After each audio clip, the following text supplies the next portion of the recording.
This broadcast is the property of Codependents Anonymous. Reproduction without written permission from Codependents Anonymous is not permitted. And welcome to the July 27th session of the CoDA Fellowship Forum, reaching the suffering codependents who are captive audience.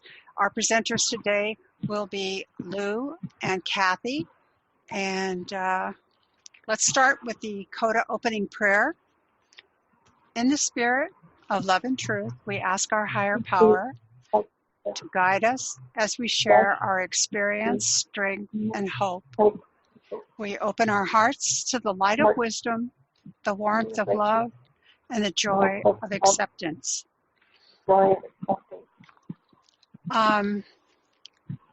So, this presentation by Kathy and Lou will last for 40 minutes, followed by 20 minutes for questions.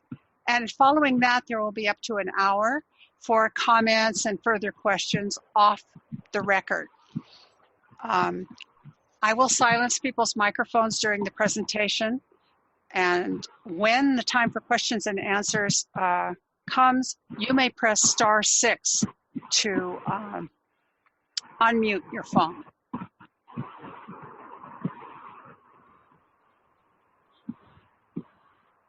So is that the cue that we're supposed to start? As bad as it was, that's what it was. Okay, thank you. Hi, my name is Lou, and I'm a grateful recovering codependent. And I'm Kathy. I, too, am a grateful recovering codependent. And we are a couple. We both have the same initial. And a little over 50 years ago, I asked Kathy to be my wife. And we're looking forward to celebrating 50 years of marriage next month.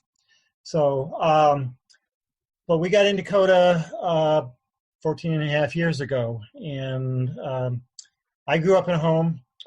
What we thought we would do is share a little bit of our story and how we got involved in H&I, hospitals and institutions, service work, and then talk a little bit about H&I service.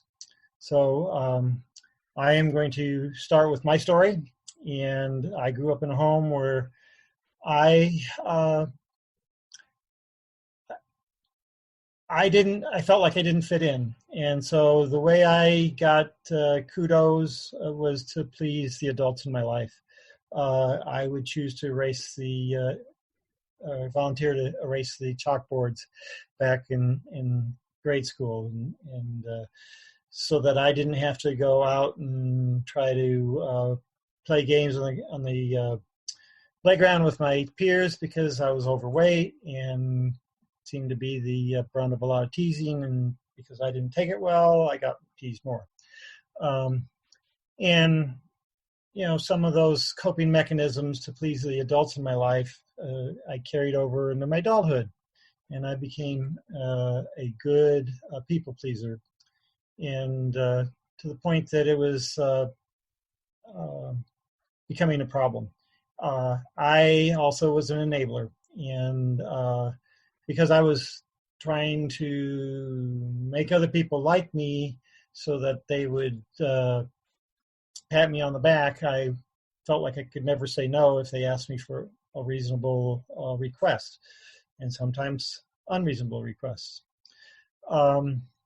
And having no boundaries, I could get asked for a report, and I would stop what I was doing, drop everything, and spend the next couple hours working on this report for somebody who could have asked me a long time before that, and run their report for them, and then go back and finish doing what I was doing. And sometimes, you know, at least one time, I stopped making dinner for my family and spent 2 hours creating a report, and thought nothing of it. And so our marriage was, our nest was getting emptier, and I was looking around and saying, things are not as rosy as I would like them to be. And my higher power, who I call God, led us on a journey that ended up, I went to visit a treatment facility for Family Week, and the Saturday came around, and I could have no contact with the person that I'm very codependent upon, and but they were going off-site to a CoDA meeting in the community, and I said, "Oh, I could at least be in the same room with that person." And so I went to my first CoDA meeting, and in that meeting, they read the characteristics in the Blue Book. This was a shorter list than what's in the current edition, but it was like, oh, I qualify for that one, qualify for that, not so much on that. Oh, but the next one I got, they nailed me again.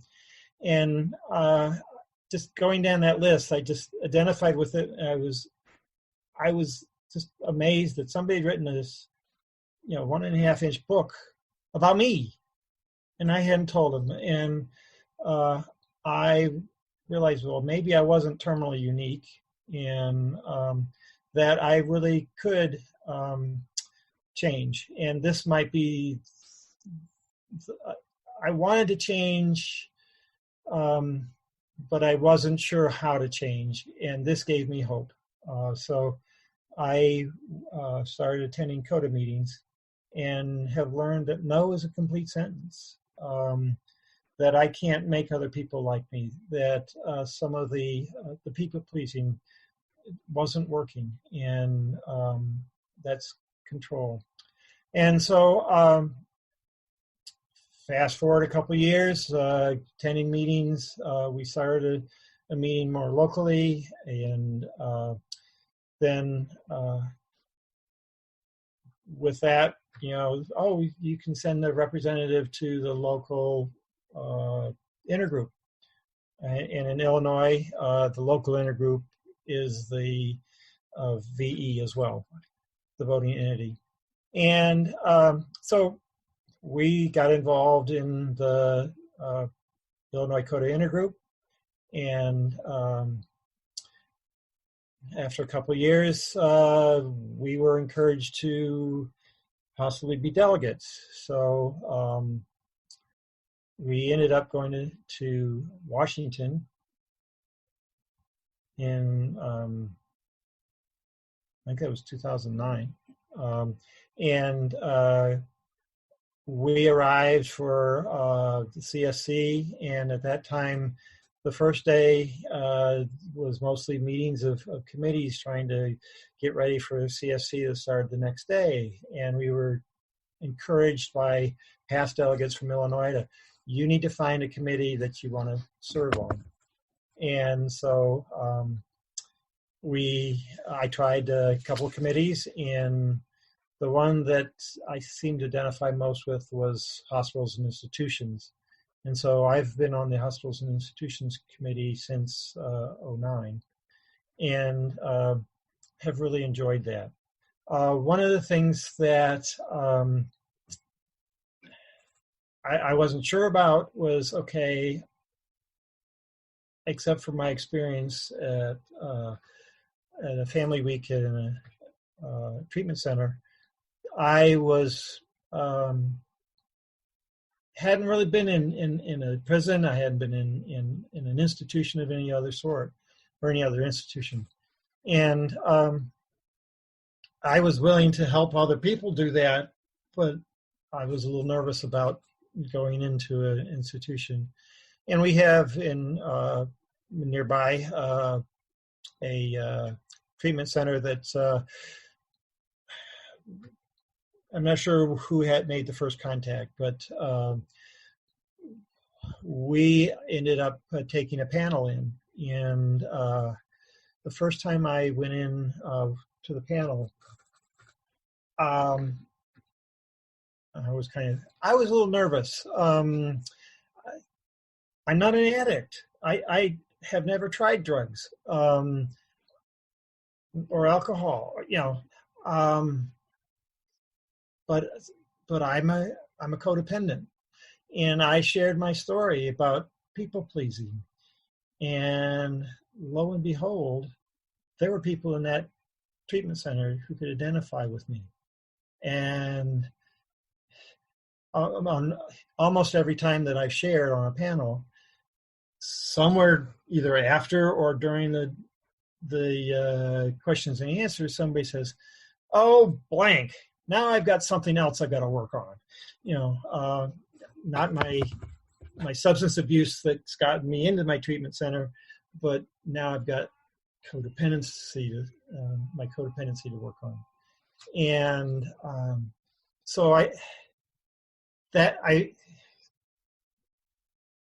for me, I've realized my story is my story, and other people can relate to it, some more than others. And in that sense, I want to encourage anybody who's considering being on a panel or going into a treatment center or into a prison. You've got something to say, and it's your story and how you've worked at recovering from codependence. And at this point, I'm going to let my wife, Kathy, share her story.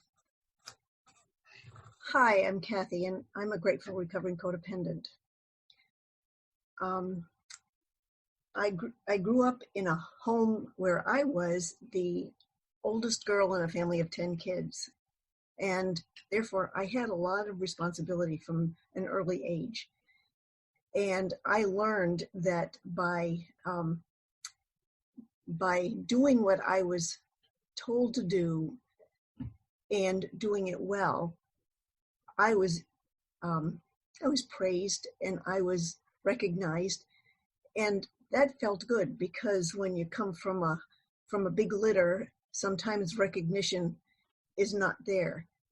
And that became something that fed me into some of my behaviors that were my codependent characteristics, my survival behaviors.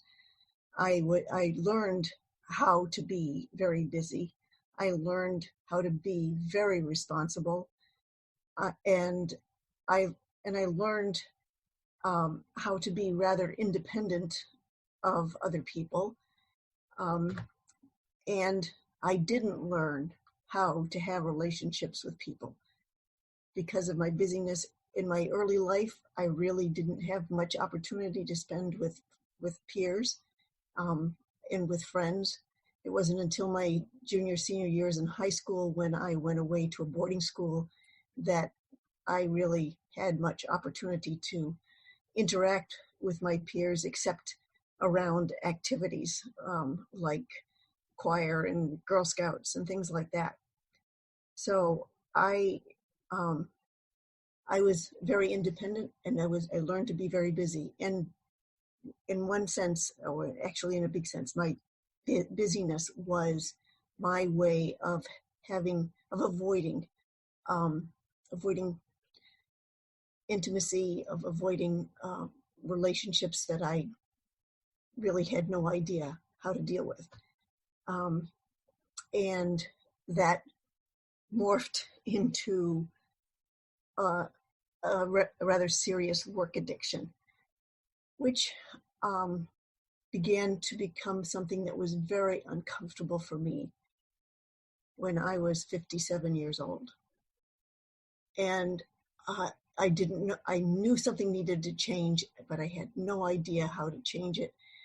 And again, similarly to what Lou had shared, my higher power, whom I also call God, began to create situations where I eventually realized I needed to quit my work.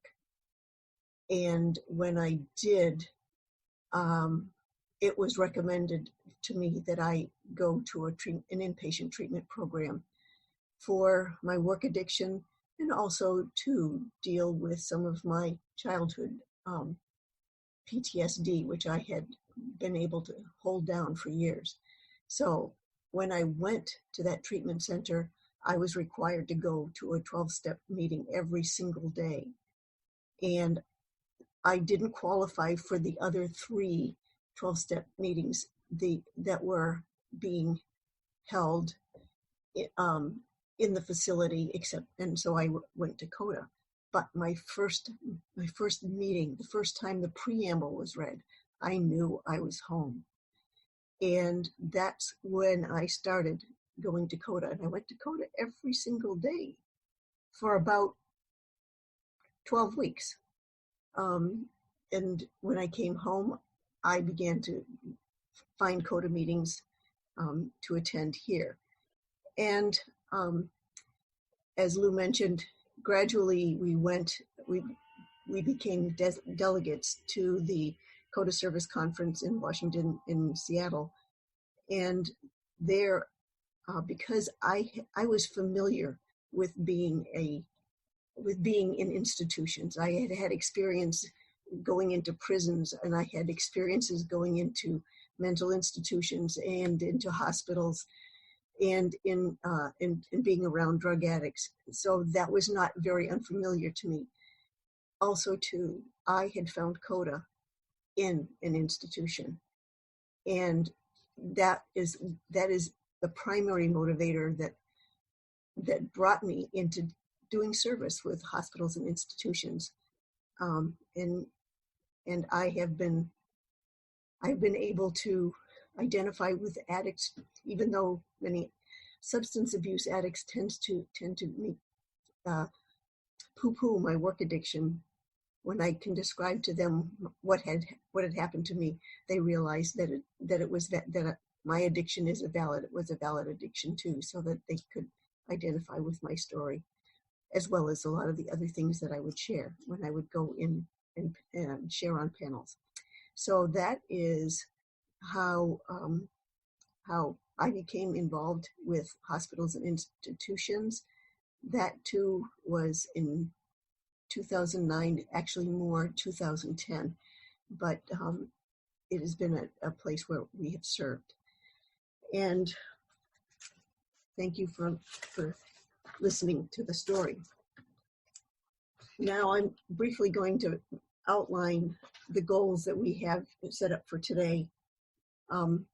First of all, because the title is Reaching the Captive Audiences, I want to define what captive audiences are. I want also to talk about the importance of reaching the captives with the CoDA message, and also want to talk about the tasks of the Hospitals and Institutions Committee of CoDA, Inc., and the ways captives can find CoDA, or the way they do find CoDA, and then the means that are used to share CoDA with these captive audiences. So first, the definition of the captive audience to me is that these are institutional residents of jails, prisons, halfway houses, homeless and victims of violence shelters, inpatient treatment programs, rescue missions, and any places where individuals may find themselves in residence with time to think about their lives, but have limited access to people in recovery. And the importance of reaching the captives with the CoDA message is what I just referred to. People usually in these situations will have great opportunities to reflect on themselves when they can get out of the mode of blaming everybody else. And so there are times when it is important for the message of what codependence is and recovery from codependence can reach these people. So that's the primary reason that we bring, that we find reaching these individuals, what that primary reason is. And the tasks of the Hospitals and Institutions Committee of CoDA Inc. This is the committee on which both Lou and I have served. Is that we receive and respond to letters from the captives, most of whom are people who are in penal institutions. We've had some letters from some other types of facilities like state hospitals or rescue missions, and so that we respond to the letters. We have a Books for Inmates and Institutions program that by which we, the CoDA H&I committee, are able to send CoDA literature for free to the individuals who contact us, who are residents of these institutions, or to the institutions themselves for making them available as a lending library. And the funding for this service comes from donations from CoDA members and groups, and also from the budget for the Hospitals and Institutions Committee. We also correspond with institutions that contact us, and CoDA members also who contact us, who desire information and resources from CoDA to share with the captives in their sphere of influence. We've also developed resources useful to those doing this type of service. And we also exist to inform the CoDA Fellowship of this area of service. I'm going to let Lou take it from here to talk about ways and means. Yeah, hi, I'm Lou, and ways that we how captives are reached.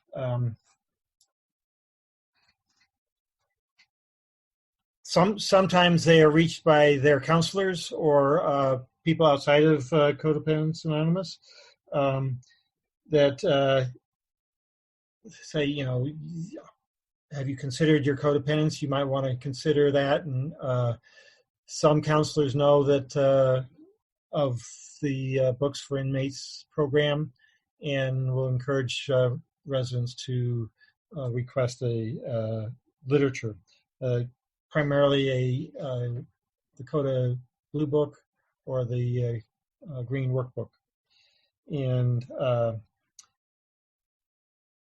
then the other way is through local members of CoDA who take the message into the institution, and that can be done through a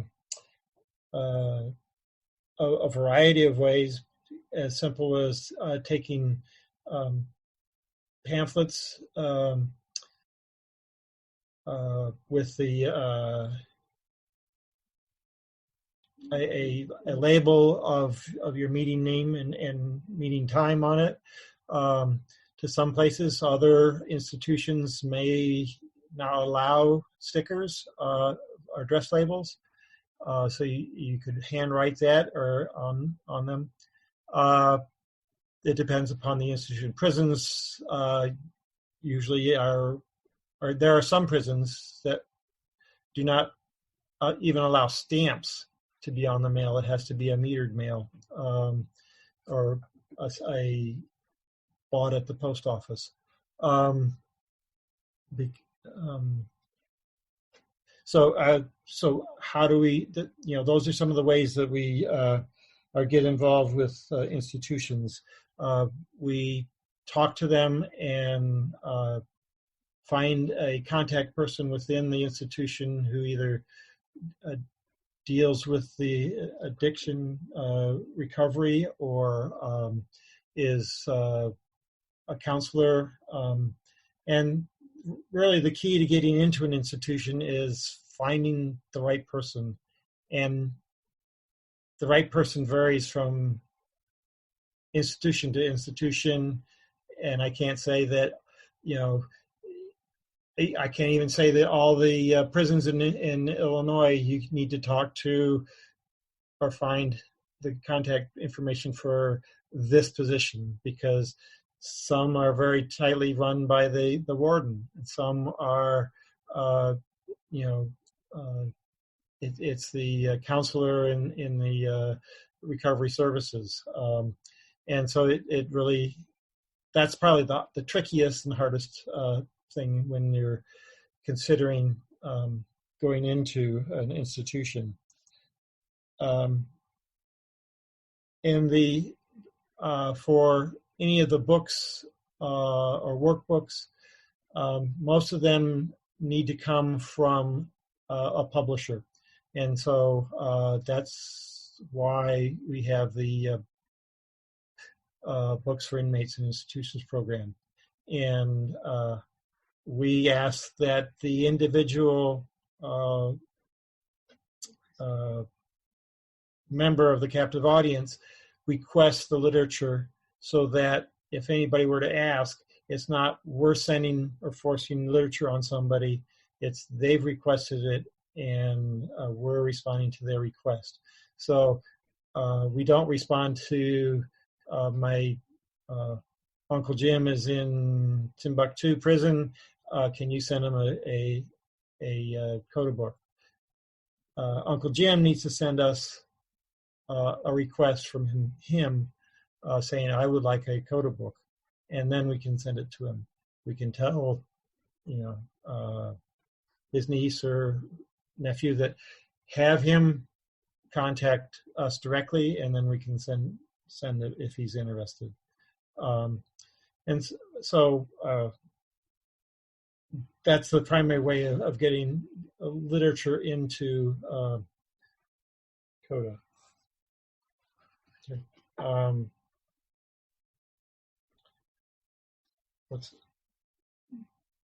Do you have something else you want to say at this point? Well, there are not only contacting the group, the institutions, but also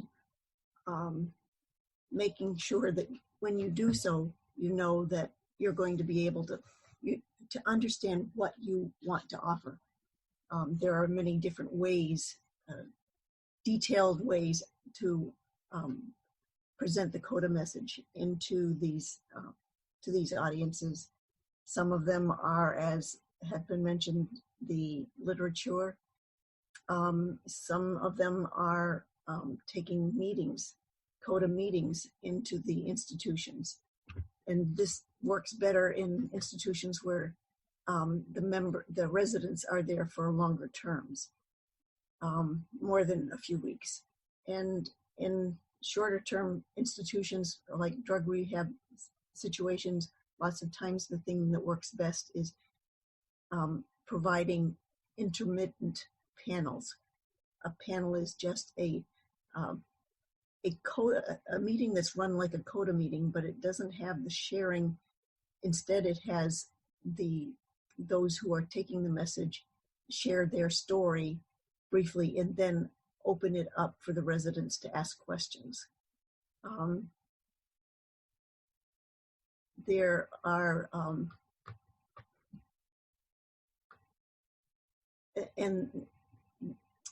there are different ways of getting the literature in, specific ways that individual CoDA members can participate in this kind of service. They can be a member of a group of 2 or 3 who are together willing to share in the responsibility of taking in the panel or guiding a meeting, or they can be a CoDA group that wants to provide CoDA literature to a local institution, or a CoDA member who wants to participate in their intergroup or their community service group and work with others in that area to reach some of those who are institutionalized in their area by forming something that's like an H&I committee in their intergroup or in their voting entity. And an individual can provide service by becoming a sponsor for inmates. We have an inmate sponsorship program that is run through the H&I committee of CoDA. And this is something that individuals can participate in.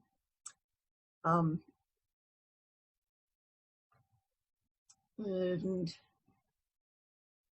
So if I'm interested in doing something, what are some of the steps that I should consider doing? What do I need to do? Do you want me to talk on that, or do you want to? Okay. And that's one of the.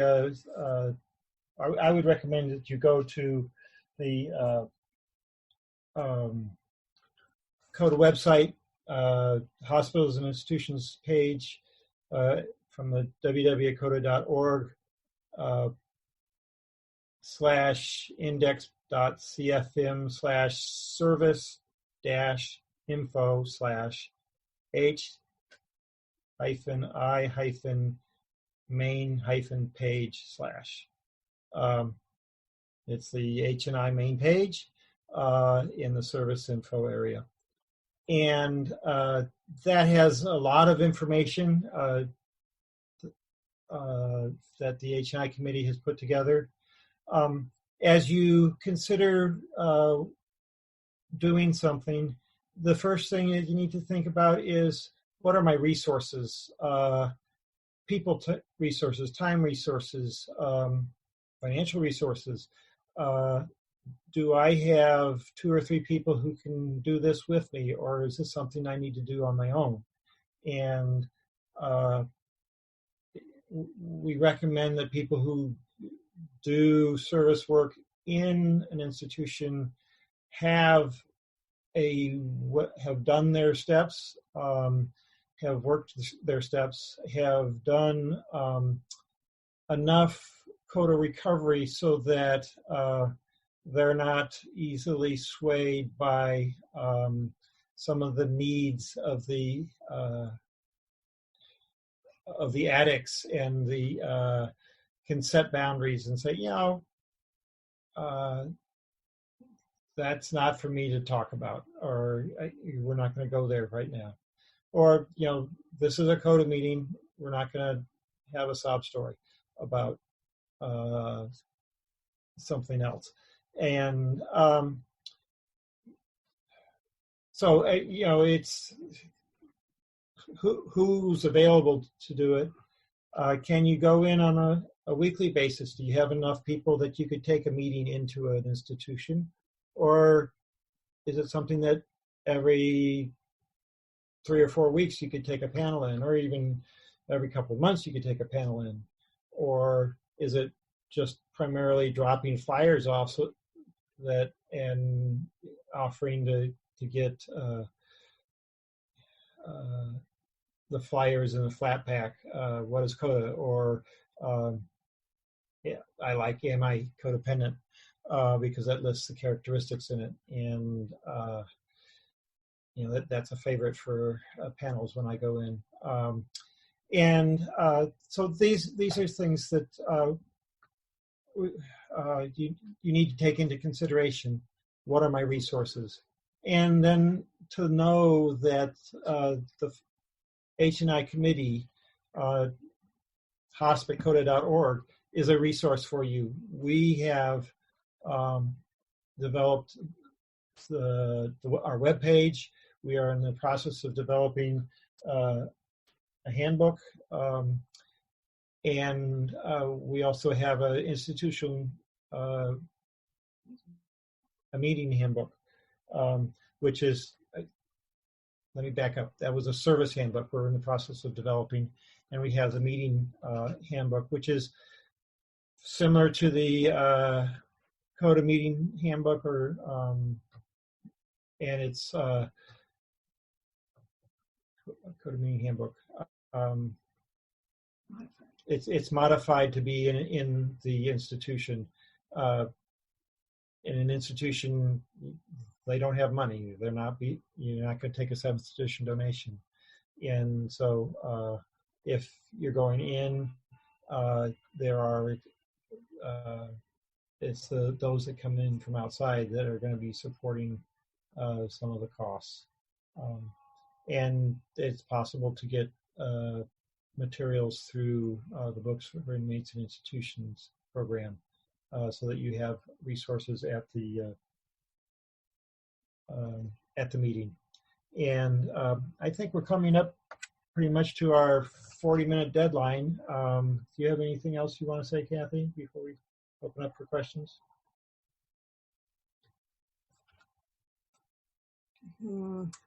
No, I don't think so. I think that you brought up some important points about how I need to be personally ready to do this kind of service before I undertake it. So with that, now we are open to questions that any of you may have. I guess, Linda, is that appropriate for me to say that? Absolutely. Anyone who has a question, if you could press *6, you'll be able to ask a question. I have one, if I may. Sure. You mentioned that the inmate must request information.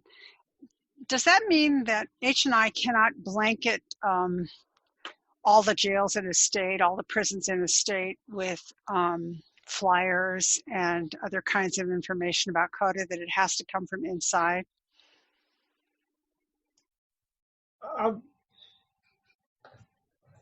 I cannot send 100 flyers to the local jail and say, give these to your inmates. I would be amazed if they would even consider accepting that. I can send something to the wardens of all the prisons in the state, addressed to the warden, saying this is something that we can offer you. But I cannot send something unsolicited to the inmate. Federal prisons require that the correspondence is directed to the individual, and if it's a book or something like that from an institution, it's got to be requested. So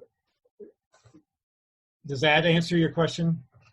I think that's the distinction between May I add something here? We could probably send something to the institutions. Again, it might end up just in the circular file, because we find that when it's requested or awareness is made of what the value is for CoDA, that's when the information is acceptable and used. The other thing too is that, blanket information is something that is costly, and we don't have a budget for that type of thing. But local meetings can send things to local institutions. Again, the information is important. How much can the local individuals provide is in the way of service or getting the message into CoDA, into those institutions, because the CoDA H&I committee does not have the individuals to do that work. The work that's done is done by the feet on the ground, the local members of the CoDA groups, and we don't want to promise anything that we cannot deliver in some way, shape, or form. I'm going to give an example, if I may. And we had a institution in Connecticut contact us and say, it was an intern who was working in the prison, and they said, could we bring in a weekly meeting, and contacted the H&I committee. We said, no, we can provide books and workbooks, and we started doing that. And then we contacted some of the local CoDA meetings that, were, and there weren't any that were in the same town, but there were some that were 40 or 50 miles away, and made contact with those contact people and with the intergroup in the area. And sometimes we've been able to provide or develop interest in local people taking the message into the institution. Sometimes we have not, and they continue on with just working with the workbooks and the books. So that's one of the things that we sometimes will sometimes do. And with that, I'll pass. Thank you. I suppose what I was getting at was you hit the nail on the head when you said, prevent it from going into the round file, because I imagine that any warden, for example, is inundated with all manner of solicitations for business. And so in some sense, it depends on the particular institution's personnel, whether a given proposal excites their interest and elicits a response. So that's catch as catch can. And then it comes back down to what you said. Is there a local entity, CoDA entity, that's willing to offer itself as a possible panel? Send in a flyer and say, hey, this is what we could do if you're willing to host a panel. That kind of thing is something that people would have to bear in mind, right? I mean, in order to start the conversation when there hasn't been a pre-existing arrangement. Am I dreaming here? You're correct. And sometimes contacting the institution and arranging a panel with the staff is the first thing, so that the staff can make a decision about whether or not they'd be willing to spare the time for a panel that would reach the residents.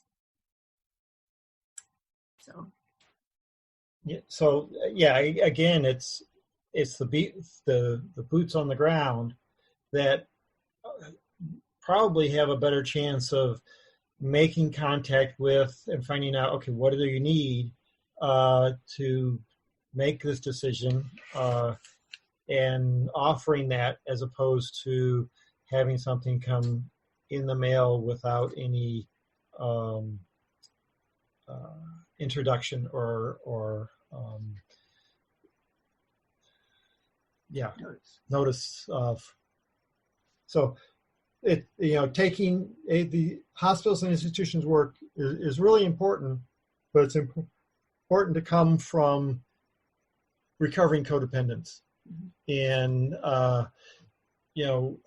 sharing our experience, strength, and hope with people as we can is so important.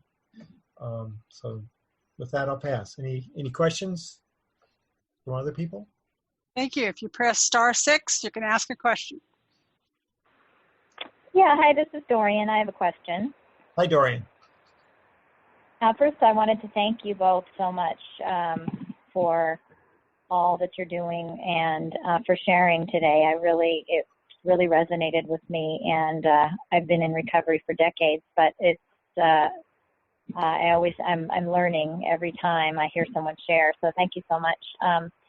And our local jail here where I live, which is outside of Seattle, about a year or so ago, I had gone there because I had found out that there wasn't much in terms of support for the folks that were there. And so I went on behalf of a mental health group that does support. They do free support groups. They're funded by, it doesn't cost the jail anything. And I was just shocked at how difficult it was to even, like, I kept getting ignored when I sent emails at the lower levels. So I went up to the top guy, the sheriff. This is a very large jail, and was still getting ignored. So I went to the city council, and then they put some political pressure on the sheriff, who then was willing to meet with me. It was just such an incredible ordeal just to meet with him. And I showed up, and there was like 5 people there, uniformed with guns, and it was quite intimidating. But anyway, I was able to get, long story short, they finally, after a long protocol and having the mental health professional come in and meet with their own panel, they agreed to allow the mental health support group to come in. And so now hearing about this, I just think that this would be amazing to have, a CoDA 12-step meeting in there. And I was just wondering if it's a common for jails to be resistant, or if it just depends on if some of them are and some of them aren't, and if there is a particular form of like an email. I heard you talk about the MI Codependent pamphlet, which is also amazing. I don't know if that's possible to email to the power that be that would make that decision, or if there is a form of communication that you have seen has been more effective than another one. That makes sense.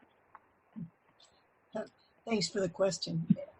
One of the things that we have found is that getting into the institutions, getting the attention of those who are on the staff who may have some control over whether or not meetings would be allowed is a whole bunch of different eggs that have different ways of being cracked. There's not a single way of getting noticed.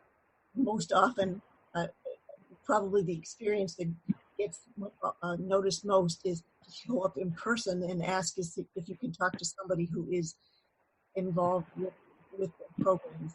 But also, almost every prison, jail is acquainted with AA and NA, and many of them have access, have AA and NA service people who go in.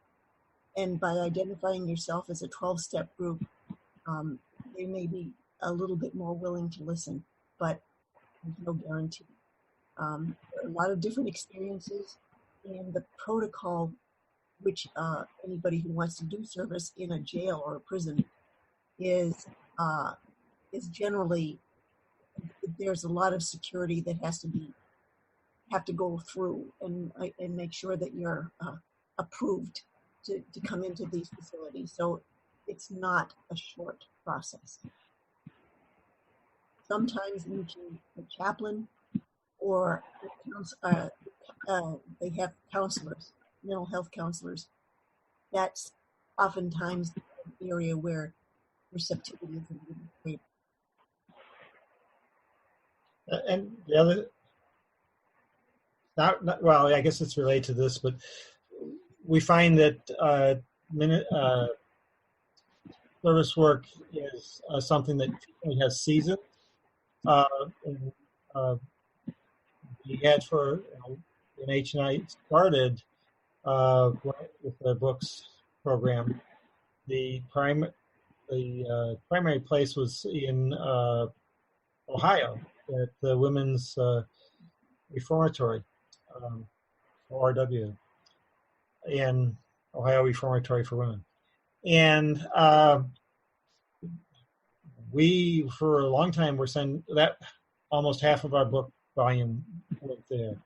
The person in charge of that program has left, and the involvement has pretty much dried up. And so it's a matter of, okay, how do we go back and get access into there and become a favorite program? And I wish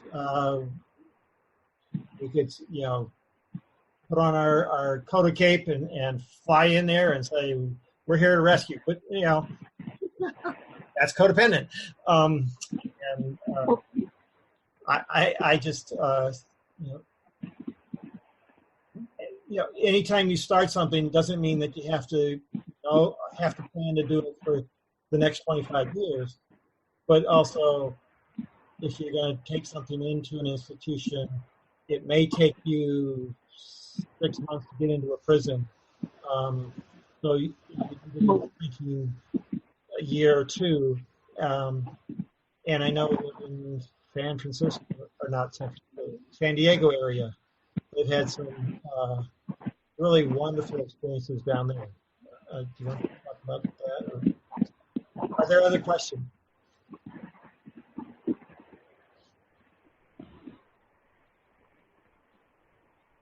My name is Gail. Hi, Gail. I'm going to start off by just thanking you two for, number one, the presentation and for the time that you have put into this particular program with H&I.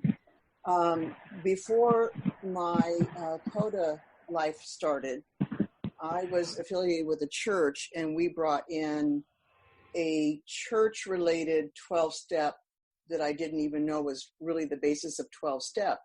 And there was a number of us that started that program here in Las Vegas, and we ran for a total of 10 years.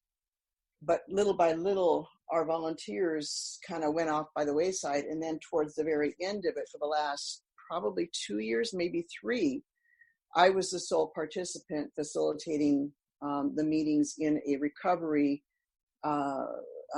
cell within the women's prison here. And I will say that any type of a 12-step or recovery program that we can bring into the system is absolutely of value and absolutely appreciated by eventually not just the inmates or the participants, but also by the prison or the institution staff, once they really get how much of an impact that there is.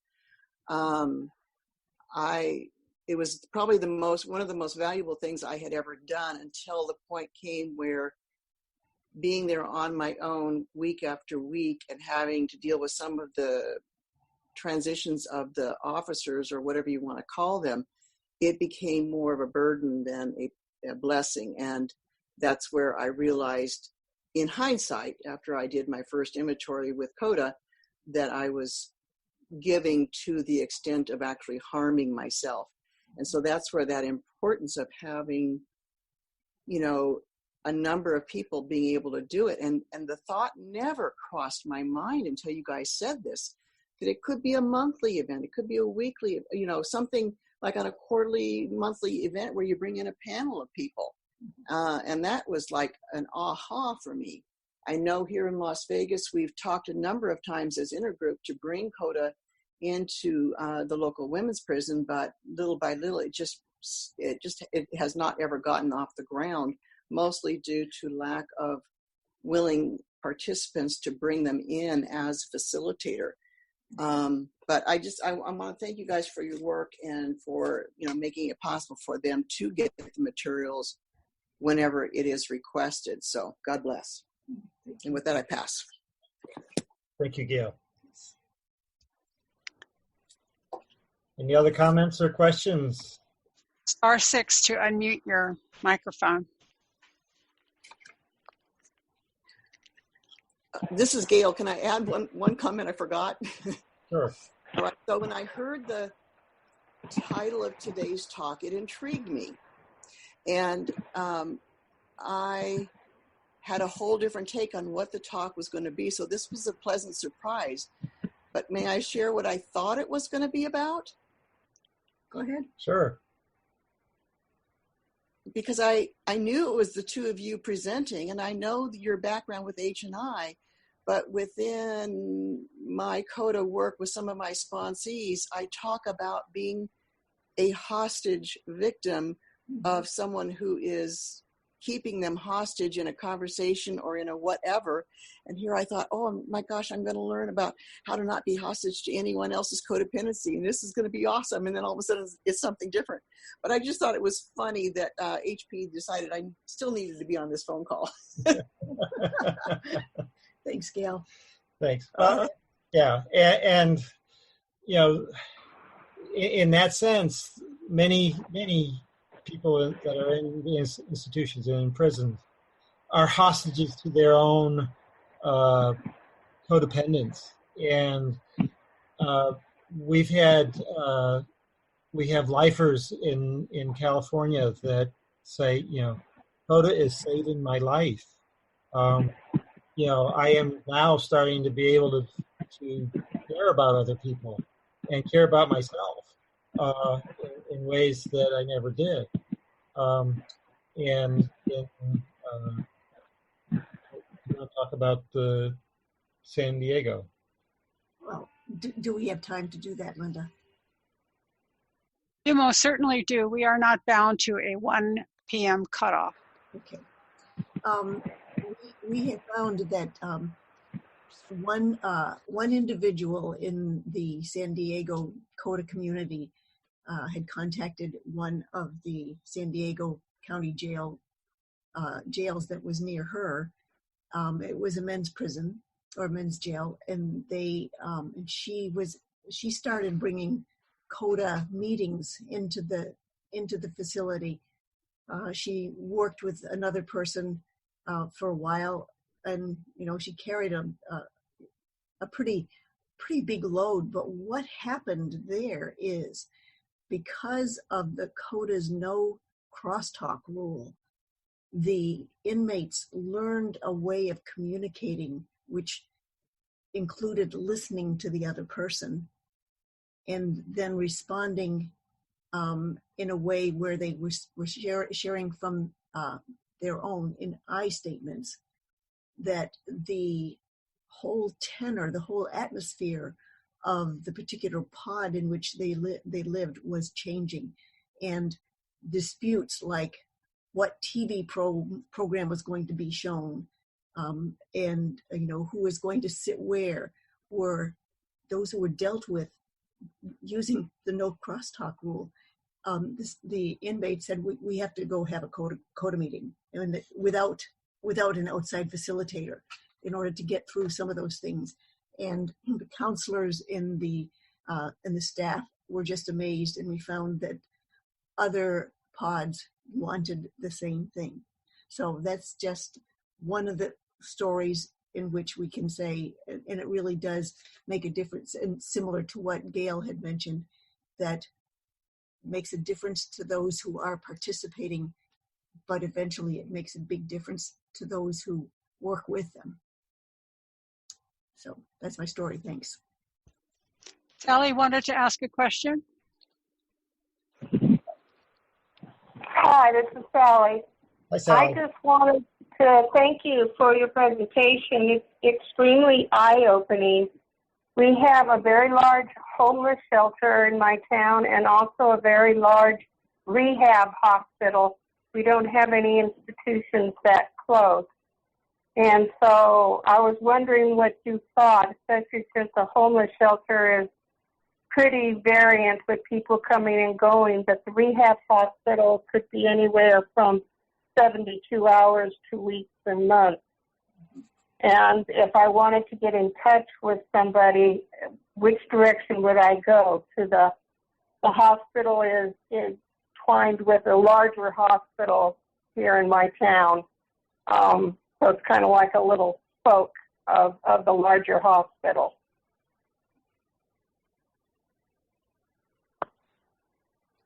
This is Kathy. I think that it really, if you need to make a choice, that is something you need to consult your higher power about, because only higher power knows which one would be more receptive, because either one of them could be very receptive or unreceptive. And when offering services, the things that, because both of those types of facilities have people who are there for a relatively short term. It would only really involve having some brief panels, and I don't know if there is anything within the programs of the rehab hospital where something like that might fit. And sometimes the program director is the person to contact. As far as the homeless shelter, contacting somebody who is on the staff or director and seeing if anything that we as CoDA members have available could be useful to those there. And one of the things that can often help is just to have some CoDA pamphlets there, like communications and boundaries. Yeah, that's what I was thinking, was getting some of the pamphlets that we have at our meetings and finding out if I could just leave them there as information just for the people that are there. Who knows, someone who could pick it up, and when they're out, like say the rehab hospital, they could follow up on it. That was my thought. Yeah, that's perfect. And make sure that you put a sticker or write on there, provided by XYZ CoDA group, meeting Monday nights at 7:00 at 123 Church Street. Your contact information for your meeting, so that it becomes and if you have several local meetings and you do it together, and we had two in our county, so for we would do one sticker that would list both of those meetings and on the pamphlets that we'd hand out. So that that's an excellent way of serving as an individual in a community, and we would encourage that. Okay, well, I can get a group conscience from our group and find out what they think and which literature we could use. Some of our stuff is free, but some of it, there's a small price to pay, like $1.50 or something. Yeah. And I'd have to look at what we have and what's available and talk to we have a couple of leaders within our group. Okay, thank you. You're welcome. Thank you, Sally. I'd like to welcome someone who joined us from the Bay Area, San Francisco Bay Area, and say that we are in the question and answer part, extended happily. There have been lots of comments and questions. I don't know if anyone else has a question or if anyone would like to introduce themselves. Yeah, that person who just joined in, my name is John, and I'm from Northern California. I'm very happy to be here. I was leading another CoDA meeting, and I just got in on the tail end of this one. And so I'm going to listen for a while and till I get the flow of what you all are doing. So keep up the good work. At this point, I'm going to, yes? Yeah, I would just like to make people aware of the one other resource that we have is that H&I has a subscription email list, and you can go to the CoDA website and homepage and click on these email subscriptions and sign up for the H&I email list. We hope to use it more than we have in the past, and but that's for people who are interested in H&I specific information. And just, that was one other thing that's on our flyer, that our one-page document that we have been sharing. So with that, I'll pass. Thanks, Linda. Thank you. Let me just note that next month in August, there will be 2, not 1, forum presentations. One will be on Sunday, August 18th at noon, and then there will be one on the last Saturday of the month, August 31st. That is to say, one Saturday and one Sunday. The August 18th presentation will be how to work the CoDA program. And the end of the month, August 31st presentation will be problems in sponsorship. And with this, I'd like to, yes? So we're about to close the recorded part of the meeting, and I'm going to lead out with the CoDA closing prayer. Anybody who cares to may join me. We thank our higher power for all that we have received from this meeting. As we close, may we take with us the wisdom, love, acceptance, and hope of recovery.